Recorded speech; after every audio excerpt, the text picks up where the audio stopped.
Hey everybody, today we are going to talk about inverse functions. So what are inverse functions anyways? Well, basically, inverse functions undo each other. That's it. You can go home now. Just kidding. So I'll elaborate. Think of a number. I'll wait. Go ahead and think of one.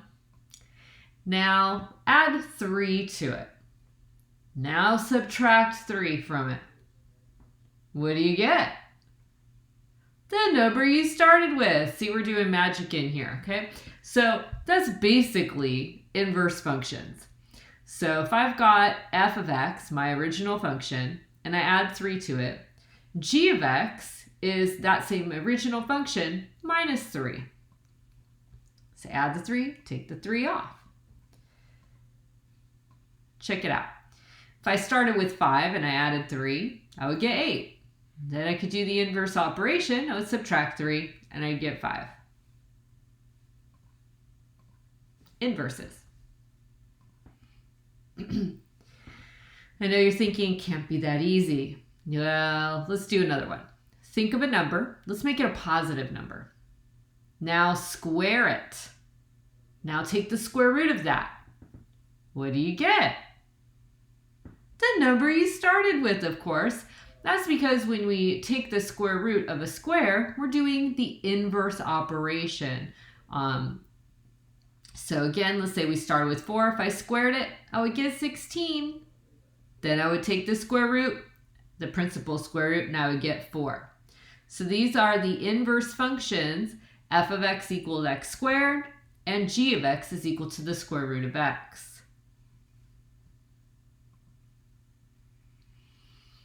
What else are inverse functions? Well, what if we tried sticking a negative number in? So let's take like 3, for example. I could square 3, and I would get 9. And then I could take the square root, and I would get 3. Now this is a weird situation. A negative 3 went in, but a positive 3 came out. So these don't work for negative numbers. So for this one, we'd have to say that these functions are inverses only when x is greater than or equal to 0. So in this case, we could say they are inverse when x is greater than or equal to 0. Unfortunately, we started with a negative 3, so it doesn't quite work. The official notation for an inverse function is like this. The way we read that, we say f inverse of x. Now, that little one is not an exponent, okay? It's just a notation. And I didn't make this up. Nobody asked me for permission to use a little negative 1 in the exponent position. It's not a reciprocal. It's nothing like that. This is just our inverse notation. So let's graph the inverse functions. So let's graph them, the ones that we saw in the very first examples. Okay, so we have x plus 3 and x minus 3. So I'll call x plus 3 f of x, and I'll call x minus 3 g of x. So I've got these, our functions graphed. And we know that they're inverses of each other because if we add 3 and then we subtract 3, we end up with the same number. So there's a couple of big things that I want you to notice. First of all, these are actually mirror images of each other. So they are mirrored over the line y is equal to x. So they have symmetry about the line y is equal to x. So if we look, whatever we have directly across on one side, we'll have directly across on the other, same distance away.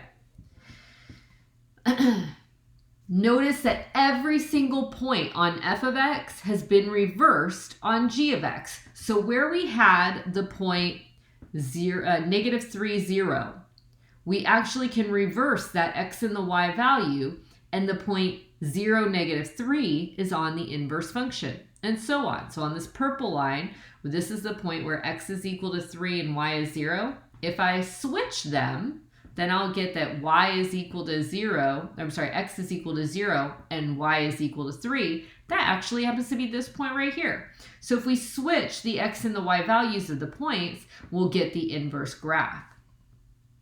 So just remember this. Every point that's on a function, if it's got an inverse, has a partner point, yx. with those two previous things in mind, could we draw the inverse of g of x is equal to the square root of x? Since we don't know what the graph of g of x is equal to the square root of x looks like yet, we could plot a few points. I mean, obviously I know what it is, but so I'm going to just make a little t-table, and I've got some points here. These are points that if I pick some particular x values and I substitute it in, I'll get out these particular y values. And remember, we're trying to keep our x's positive.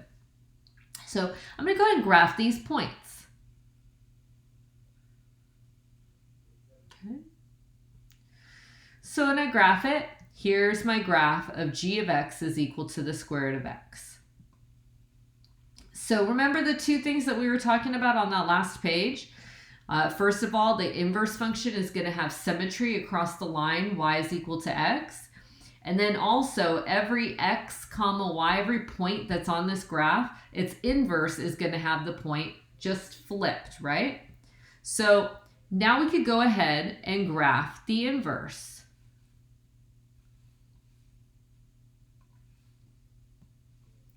So the point 0, 0, this is still on my graph of the inverse. So I could plot that point. If I switch the zeros, there we go. If I switch the point 1, 1, I will still be at the point 1, 1. But if I switch the x and the y values for 4, 2, I'll get the point 2, 4. So where x is 2, y is going to be 4. 1, 2, 3, 4. And I didn't make my graph big enough to do the 0.93 and the 0.39, but I'm going to draw a rough sketch, and as you know, I'm not that great at sketching on the tablet. Okay, but we've got a graph that looks kind of like this. And you might notice that it still is a reflection across that line, y is equal to x. So let me draw that as well. So if I've got the line y is equal to x, if I had drawn a really beautifully perfect graph right here, then this would look like a mirror image right across from one side to the next, just like we had seen in previous graphs. So what in the world does this look like anyway? Well, it's like half of our standard parabola, like the half that's on the positive side of the x-axis, which makes sense since I was only substituting in positive x values. So what are some things that I still need to figure out? Now, I could tell you why I said that x is greater than or equal to 0 for these guys in the last particular page. And we can talk about that in the next slide. So if I had drawn this whole entire parabola, so remember, for our inverse, I just came up with half of parabola dude, this guy right here.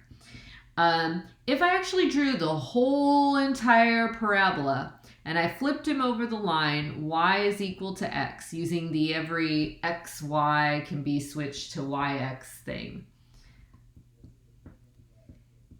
then this is what I would get. Okay, so this is like the result of switching every single x and y value and plotting those points. So that's what I plotted in blue here. And what you're going to notice is that this graph, when I switched every single x and y value, it fails what we call the vertical line test. So it's not even a function. If you go back and you look at the title of this video, its definition of inverse functions. We only care about them if they're functions. So I'm not interested in these crazy inverse things that are not really functions. We only want functions. So this guy fails the vertical line test. And as you learned probably in Math 3, the vertical line test determines whether or not something's a function. Essentially, in order to be a function, every x value can only be mapped to one y value. And here, our x value, let's say x is equal to 1, is mapped to both positive 1 as a y, as well as negative 1 to a y. So it fails that vertical line test right there. And so it's not a function. This is why we restricted our domain, our x values, so that we're only dealing with the positive ones. So I'm going to ask you to go ahead and try this one. and answer the question. Which one did you get? Hopefully you picked option C. In option C, we can see that if I had a vertical, a diagonal line, y is equal to x, and we extended it kind of nicely here, then we would have somewhat of a mirror image of directly across from the line y is equal to x, we would have our point. In fact, this is the only line on here that does that. Obviously, this one's a failure. This one is close, but it's a little bit off, right? You can see it's not quite. So, whoa, there goes my graph. So how do we check to see if two functions are inverses of each other? You probably wouldn't always want to graph them. At least I know I wouldn't. So instead, what we can do is we can use the inverse composition rule. The inverse composition rule says if f of g of x is equal to x, or g of f of x is equal to x, then f of x and g of x are inverse functions. So you guys probably did compositions of functions back in Math 2 or maybe Math 3. So let's write this out. Now, this is Fogg and Goff notation. My personal preference, I like actually using function notation. So another way, instead of writing f of g of x, we can write it this way. And I like it. It's a little intuitive because we can actually see it's the g of x function that's getting placed inside the f of x function. So that's what I'm going to do. I'm going to test it out. I'm going to see, hey, if I put the g function into the f function, will I get x? And then I'm going to try it over here. If I put the f function inside the g function, will that simplify to get me x too? If it does for both, then I know we've got inverse functions. This is how we test it. Here we go. So I'm going to try f of g of x first. I'm going to place my g of x function into f. And remember, the f function is something plus 3, right? That something is going to be our g of x function that we're going to pop right on in there. So there we go. I'm going to place g of x into the x position. So we're going to take the g of x function, and everywhere we see an x, we're going to put g of x. Now, what is g of x, you might ask? Well, it's right here. It's x minus 3. So we're going to substitute in that x minus 3 for our g of x. Right in there for the x. And I get x minus 3 plus 3, which is x. We got this first bit. Now let's test the second bit. Let's try and see what happens when I put the f of x function into our g function. So again, I've got my g of x, and everywhere I see the x, I'm going to put our blob, our little old f of x. So g of x was x minus 3. So I'm going to write x minus 3, only I'm going to leave parentheses there, and inside the parentheses is where I'm going to put my f of x. Remember, f of x was really x plus 3. So here we go. Everywhere I see a blob, I'm going to put x plus 3. It's that f of x. And here we've got it. G of x plus 3, that's the f of x, is really equal to x plus 3 minus 3, which is x. Now this is awesome news because since f of g of x is equal to x and g of f of x is equal to x, since we were able to simplify them to get x for both, then we know that they're inverses. Of course, we kind of already knew that because we know that 3 undoes negative 3, but now we have proof, evidence. And this is how we actually use compositions of functions and why we're even doing them like that. So here's one for you. Are these inverse functions? What do you think? It's a yes or no answer. Well, let's find out. I'm going to use a composition again. First, I'm going to start with f of g of x. And what I'm hoping is that when I substitute in g of x for my f function, I'm going to get out an x. So let's see what we got. When I'm doing these, I like to put parentheses around everywhere an x would be and write the whole rest of the function out. Since f is on the outside, that's my outside shell. And then I'm going to place my g of x function inside. So inside the parentheses it goes. My g of x function was x plus 3. All right.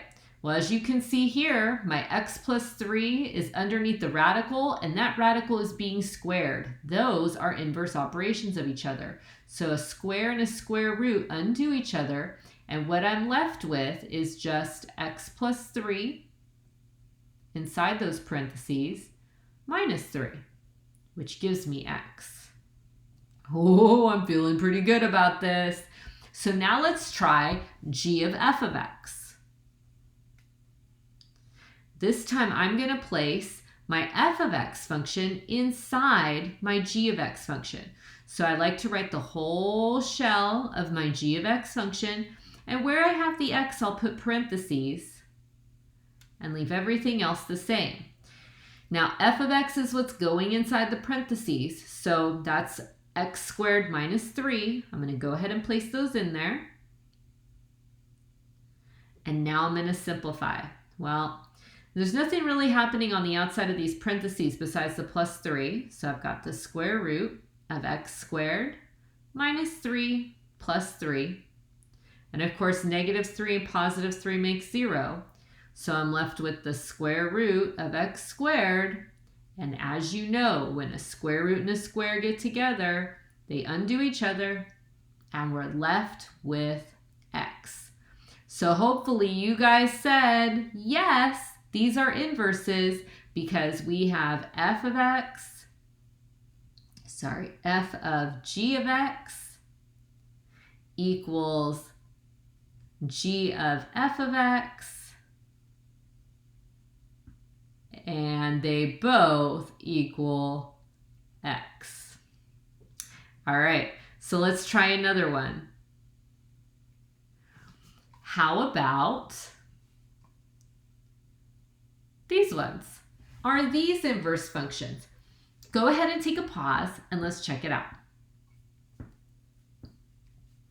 All right, again for these ones, let's check and see what we've got. I'm starting with, let's try f of g of x. What that means is I'm going to write my shell of f of x on the outside, but everywhere I have an x, I'm going to put some parentheses, and that's going to give me some space for my g of x. So I've got 2 times parentheses minus 5. Now the thing I'm putting in the parentheses is g of x, so we've got 1/2 x plus 5. Ooh, little distributive property action. I'm going to go ahead and distribute this 2 to both terms inside my parentheses. 2 times 1/2 x is just x. And 2 times positive 5 is 10. Don't forget you've got your minus 5 on the outside. And this actually simplifies to give me x plus 5. This is not exciting news, because what I was really hoping is that this was going to simplify down and give me x, and it didn't. It gave me x plus 5. This is a major clue that these are not inverses, because in order for them to simplify down, they have to simplify to x. If they want to be inverses, they got to simplify to x. So these are not inverses. Wah, wah, wah. All right, let's try another. So how to find the inverse of a function. Again, this is kind of complicated the first time you see it, so don't freak out. I'm just going to write out all the steps here. Well, I've already done it, and I'm going to explain them to you. So let's say I want to find the inverse of f of x is equal to negative 1/3 x plus 1. Very simple. First of all, replace your f of x with a y. Then switch your x and y. Boom, boom, boom, boom. That's all I've done so far. And the reason we're doing that is because to find an inverse, you switch your x's and y's, right? So it's the same thing we're going to do here. Now, step 3, this is actually the fun part. You need to get y alone, just like we normally do to graph a line. So the opposite operation of this negative 1/3, let's maybe multiply everything by 3, so we're getting rid of the fraction. Then we can move this plus 3 away by subtracting it. That's going to give us 3x minus 3 on one side and a negative y on the other. We can multiply both sides by -1 to make this y positive. And now we've got y is equal to negative 3x plus 3. And that's fantastic. This is our inverse function. But we should always label it with our inverse notation. So now we can go ahead and replace this crazy y with our f inverse notation. And that's what we've done here. That's our inverse. Easy peasy. So basically, once again, you're going to switch your x and y, solve it for y, and then replace your y with the f inverse notation. So here's another one. I'm going to find the inverse of f of x equals 2x minus 1. Start by switching your x and your y values, and then use the opposite operation to get y alone. So I'm going to add 1 to both sides. Then I'm going to divide both sides by 2, so I get 1/2 x plus 1/2 is equal to y. And then I just replace my y with the f inverse notation. That's all there is to it. So these are the steps. You might want to write them down before you come to class, just so you have them ready to go. Go ahead and try this one on your own. Find the inverse of f of x is equal to negative 2/3 x plus 5.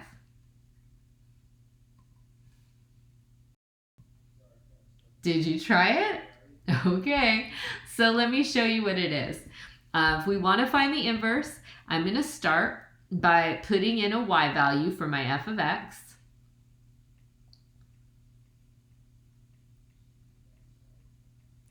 Then I'm going to switch my x and my y values.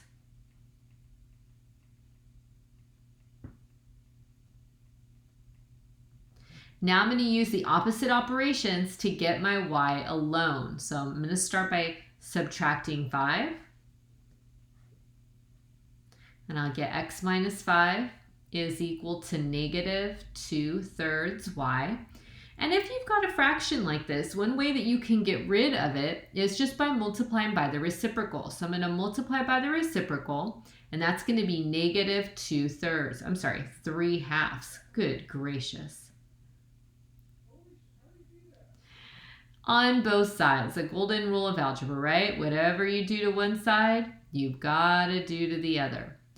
Now, the reason that I multiply by the reciprocal is because any number divided by itself is 1. So my 3 divided by 3 is 1. My 2 divided by 2 is 1. And a negative times a negative is a positive. So that's how I get my y alone. Now, this is set up nicely for the distributive property. So I'll get negative 3/2 times x. And negative 3/2 times negative 5 is going to give me positive 15 halves. I'm not quite done yet because I should always write it with my inverse notation. Your f inverse is negative 3/2 x plus 15 halves. And you're done. Hopefully that's the one you chose. So how can we tell if there's even going to be an inverse function anyways? If you've already got it graphed, the easiest way to do that is to apply the horizontal line test. So a function has an inverse if a horizontal line touches no more than 1 point on the graph. So to be clear, in order to be a function, the relation has to pass the vertical line test. These all pass the vertical line test. It's only going to touch 1 point if you pass a vertical line across them. But if it also passes the horizontal line test, that means that your function is going to have an inverse. And we call a relation that passes both the vertical line test and the horizontal line test 1-to-1. So this first graph, let's bring this to the front. This first graph, it passes the vertical line test, but it totally fails the horizontal line test. Look at this thing. It in two places, here and here. If you pass a horizontal line through, it touches 2 points on the graph. And because it does that, that means that it does not have an inverse. Or it's not 1-to-1.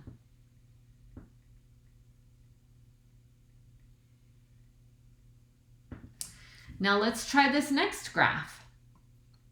Now this one, as I pass my horizontal line across it, that blue line is only touching 1 point on the graph at a time. Because it only touches 1 point on the graph at a time, it passes the horizontal line test, which means that it does have an inverse. And we can say that that one is 1-to-1.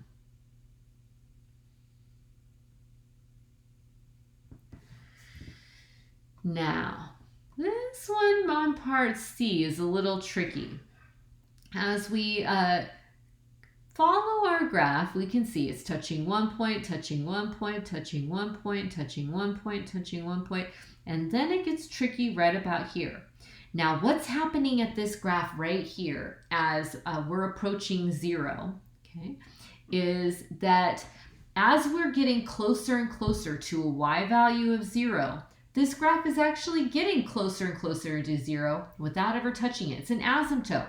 So while it looks like it flattens out, it actually never is exactly at 0. It's never exactly going to equal it. This does pass the horizontal line test. So it is also 1-to-1. Now, if it went directly to 0 and it stayed a flat line of 0, every y value was 0, then it would fail. But since this is an asymptote, it's getting closer and closer to 0 without ever touching it. It's getting closer and closer, so we're not going to have the same 2 points. So we can say this is also 1-to-1. And here's our last one. What about trig?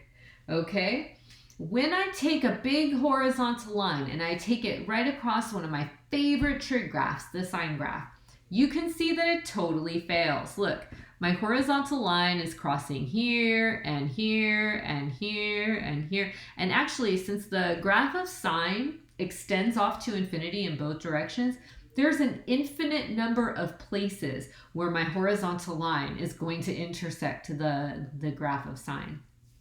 And so you might say to yourself, well, looks like we can't do any inverses with sine graphs or cosine graphs, really, because they're essentially the same graph, because it fails the horizontal line test. But mathematicians are pretty sneaky, and so what we've decided to do is to restrict our domain. So we're going to restrict down a section of the sine graph so that it would actually pass the horizontal line in the horizontal line test in that section. So if I only look at the graph from negative pi over 2 all the way to positive pi over 2, and I ignore the whole rest of my graph,